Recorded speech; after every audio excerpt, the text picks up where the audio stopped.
Hello friends, இன்னைக்கு நம்ம வீட்டில் என்ன சமையல் அப்படின்னா ஒரு சிம்பிளான சமையல். தொகையல், கொத்தமல்லி தொகையல், அப்புறம் லெமன் ரசம், கத்திரிக்காய் காய் பண்ண போகிறேன். இது வந்து நான் எப்படி பண்ணுறேன், என்னோட ஸ்டைலில் நான் எப்படி பண்ணுறேன்னு காமிக்கிறேன். உங்களுக்கு என்னோட சமையல் பிடிச்சிருந்தா நீங்கள் சப்ஸ்கிரைப் பண்ணுங்கள், ஷேர் பண்ணுங்கள், எல்லாருக்கும் ஷேர் பண்ணுங்கள். எனக்கு உங்களோட சப்போர்ட் வேணும். நீங்கள் உங்கள் சப்ஸ்கிரைபர்ஸ் எல்லாருக்கும் ரொம்ப நன்றிகள். நீங்கள் என்னோட சேனல் பார்த்து பிடிச்சு நிறைய பேர் சப்ஸ்கிரைப் பண்ணியிருக்கீங்க. எனக்கு ரொம்ப சந்தோஷமாக இருக்குது. நீங்கள் வந்து கண்டினியூவாக வாட்ச் பண்ணுங்கள் என்னோட சேனலை. Thank you friends. நான் என்னெல்லாம் இப்போ எடுத்து வச்சுக்கணும் அப்படின்னு ஃபஸ்ட்டு காமிக்கிறேன். இது தோரம்பருப்பு அரை கப், பாசிப்பருப்பு அரை கப்பு, ரசத்துக்கு இது லெமன் ரசத்துக்கு நான் நல்லா வாஷ் பண்ணி எடுத்து வச்சுருக்கேன். இந்த அளவு கொத்தமல்லி வேர் எடுத்துட்டு நல்லா வாஷ் பண்ணி க்ளீன் பண்ணி வச்சுருக்கேன். அப்புறம் ஒரு 3 பச்சை மிளகா இதை எடுத்து வச்சுருக்கேன். அப்புறம் கத்திரிக்காய் இந்த மாதிரி கட் பண்ணி தண்ணியில் போட்டு வச்சுருக்கேன். தேங்காய் வந்து ஒரு மூடி தேங்காய், இது வந்து தொகையலுக்கு எடுத்து வச்சுருக்கேன். ஒரு 3 தக்காளி வச்சுருக்கேன். இது இல்லாமல் பெருங்காயம், ஒரு துண்டு இஞ்சி எடுத்து வச்சுக்கிறேன். அது ஒண்டி மிஸ் ஆகிடுச்சு, அதை எடுத்து வச்சுட்டு இப்போ நம்ம சமையலை ஸ்டார்ட் பண்ணலாம். ஃபஸ்ட்டு இந்த தண்ணி வச்சுருக்கேன் கல் சட்டியில். இந்த பருப்பை நம்ம போட்டுக்கலாம். இதுக்கு தேவை கொஞ்சமாக மஞ்சள் பொடி போட்டுக்கலாம், கொஞ்சம் பெருங்காய பொடி, கொஞ்சமாக ஒரு ஸ்பூன் நல்லெண்ணெய். இதெல்லாம் எப்போவுமே நான் பருப்புக்கு போடுவேன், அதே மாதிரி போட்டிருக்கேன். அது வெந்துட்டு இருக்கட்டும். நம்ம தொகையலுக்கு எப்படி வறுக்கிறது அப்படின்னு காமிக்கிறேன். தொகையலுக்கு வறுக்கிறதுக்கு நம்ம ஒரு ஸ்பூன் தேங்காய் எண்ணெய் ஊற்றிக்கலாம். இது வந்து தேங்காய் போட்ட தொகையல், அதனால நான் தேங்காய் எண்ணெய் ஊற்றிருக்கேன். சிம்லேயே வச்சுக்கலாம். ஒரு பெரிய டேபிள் ஸ்பூனில் ஒரு ஸ்பூன் உளுத்தம்பருப்பு போட்டிருக்கேன்.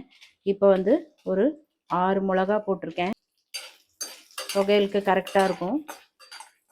இது நல்லா செவந்திருக்கு. இப்போ நம்ம இந்த அளவு புளி போட்டுக்கலாம் தொகையலுக்கு.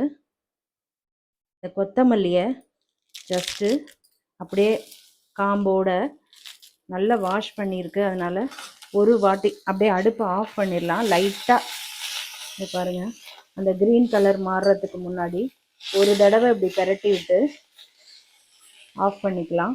இதில் வந்து கொஞ்சமாக பெருங்காய பொடியும் போட்டுக்கலாம். அவ்வளோதான், அடுப்பை ஆஃப் பண்ணிட்டேன். அந்த ஹீட்டில் கொஞ்சம் ஒரு நிமிஷம் இருக்கட்டும்.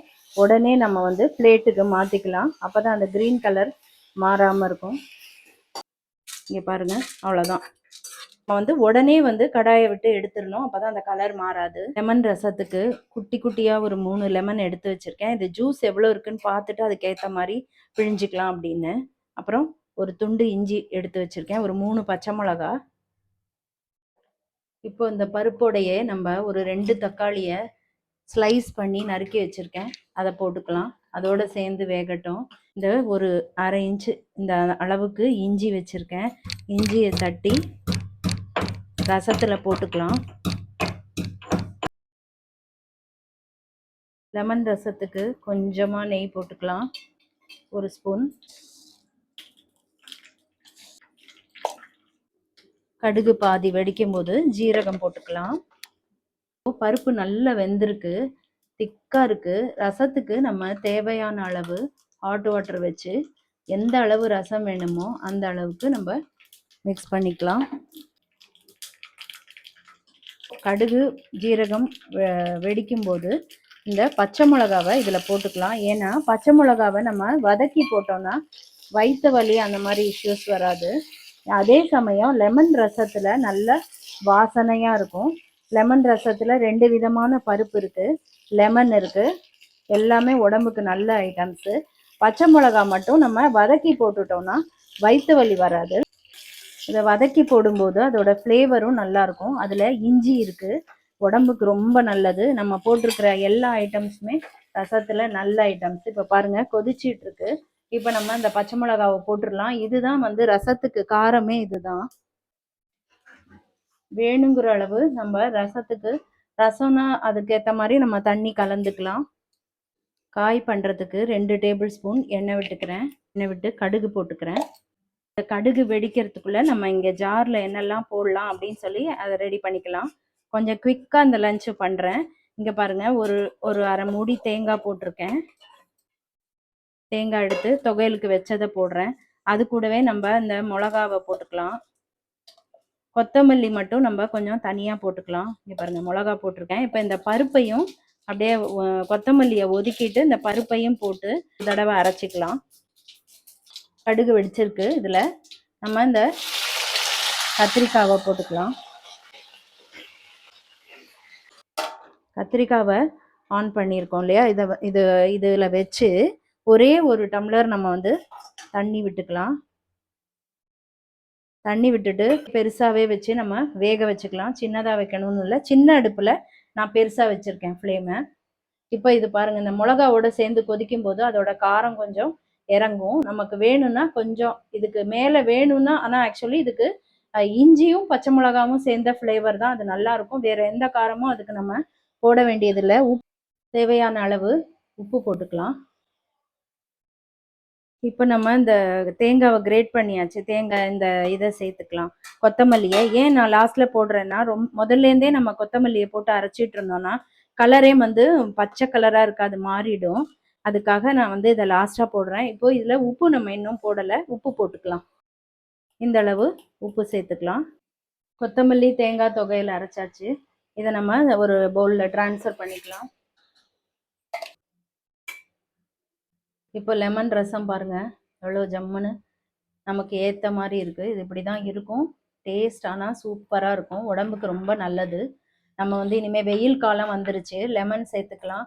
இஞ்சி இருக்குது, இஞ்சி ரொம்ப நல்லது உடம்புக்கு. பச்சை மிளகா வதக்கி தான் போட்டிருக்கோம், அதனால அது ஒரு கொதி வரும்போது அதோட ஃப்ளேவரும் லைட்டாக காரமும் இறங்கியிருக்கும், கரெக்டாக இருக்கும். இப்போது அடுப்பை அணைச்சிட்டு தான் நம்ம லெமன் விடணும். அடுப்பை ஆஃப் பண்ணிடுறேன். இதுக்கு நிறைய கொத்தமல்லி போடணும். லெமன் ரசத்துக்கு கொஞ்சமாக கருவேப்பிலையும் போட்டுக்கலாம். போட்டு இதை ஒரு நிமிஷம் மூடி வச்சிடலாம். ஒரு நிமிஷம் கழித்து லெமன் பிழிஞ்சிக்கலாம். நான் 2 லெமன் பிழிஞ்சு வச்சுருக்கேன். போறலைன்னா நம்ம ஃபர்தராக பிழிஞ்சிக்கலாம். இப்போது கத்திரிக்காய் நம்ம வச்சோம் இல்லையா, அது மேலே வாட்டர் வச்சு வச்சுருக்கேன். அந்த மாதிரி வைக்கும்போது கத்திரிக்காய் உங்களுக்கு குழையாது அந்த அளவுக்கு. கொஞ்சமாக மஞ்சப்பொடி, கத்திரிக்காய்க்கு ஏற்ற அளவு கொஞ்சமாக உப்பு போட்டுக்கலாம். டக்குன்னு உப்பாயிடும் இந்த காயும். லைட்டாக பெருங்காயம் போட்டுக்கலாம். பெருங்காயம் வந்து நிறையா வேண்டாம், ஏன்னா இது ரொம்ப ஸ்ட்ராங்காக இருக்குது. இந்த பெருங்காயம் லேசாக போட்டால் போதும். இந்த அளவுக்கு லெமன் ரசம் வந்து லைட்டான ஒரு காரமாக இருக்கும். தொகையல் கொஞ்சம் காரமாக இருக்கும். இதுக்கு வந்து சாம்பார் பொடி தான் நான் போடுறேன், அதனால ரொம்ப காரம் வேண்டாம் அப்படின்னு சொல்லிட்டு அதுக்கு ஏற்ற அளவு கொஞ்சமாக சாம்பார் பொடி மட்டும் போட்டுக்கலாம். கத்திரிக்காய் குழையாமல் இருக்குது பார்த்தீங்களா? ஏன் அப்படின்னா நம்ம மேலே அந்த தண்ணி வச்சுருந்தோம், அதனால் அது குழையவும் குழையாது, நல்லா பஞ்சு மாதிரி வெந்திருக்கும். இது வந்து ஒரு ஐடியா. நான் ஆல்ரெடி ஒரு ரெசிபியில் இதை போட்டிருக்கேன், அதே மாதிரி நீங்கள் பண்ணிக்கலாம். இப்போ மறுபடி ஒரு 2 நிமிஷம் அந்த பொடி போட்டிருக்கோம், அதனால் பொடி வாசனை போகிற வரைக்கும் கொஞ்ச நேரம் இருக்கட்டும். கத்திரிக்காய் மேலே தண்ணி வச்சுருக்கேன். இது இன்னொரு 2 மினிட்ஸ் இருந்தால் போதும், அது வெந்துடும். நான் வந்து சிம்பிளான ஒரு ரெசிபி பண்ணியிருக்கேன், ஹெல்த்தியாக. அதாவது நமக்கு வந்து வயத்துக்கு எதுவும் பண்ணாது, அதே சமயம் நிறைய புளி நிறைய காரமும் சேர்க்காம அளவோட புளி காரம் சேர்த்து பண்ணியிருக்கேன். என்னோட சமையல் எப்படி இருக்குன்னு பார்த்துட்டு சொல்லுங்கள் ஃப்ரெண்ட்ஸ். உங்களோட கமெண்ட்ஸ் எனக்கு ரொம்ப பிடிச்சிருக்கு. நிறைய பேர் நல்ல நல்ல கமெண்ட்ஸ்லாம் கொடுக்குறீங்க, அது ஒரு மோட்டிவேட்டிங்காக இருக்குது. இப்போ வந்து நம்ம இறக்கி வச்சாச்சு. இறக்கி வச்சுட்டு லெமன் பிழிஞ்சாதான் கசக்காது. இங்கே பாருங்கள், ஒரு 2 லெமனை நான் பிழிஞ்சு வச்சுருக்கேன். இது வந்து நம்ம கலந்து வாயில் விட்டு பார்க்கலாம். ஒருவேளை புளிப்பு குறைவாக இருந்தால் இன்னும் ஒரு லெமன் நம்ம பிழிஞ்சிக்கலாம்.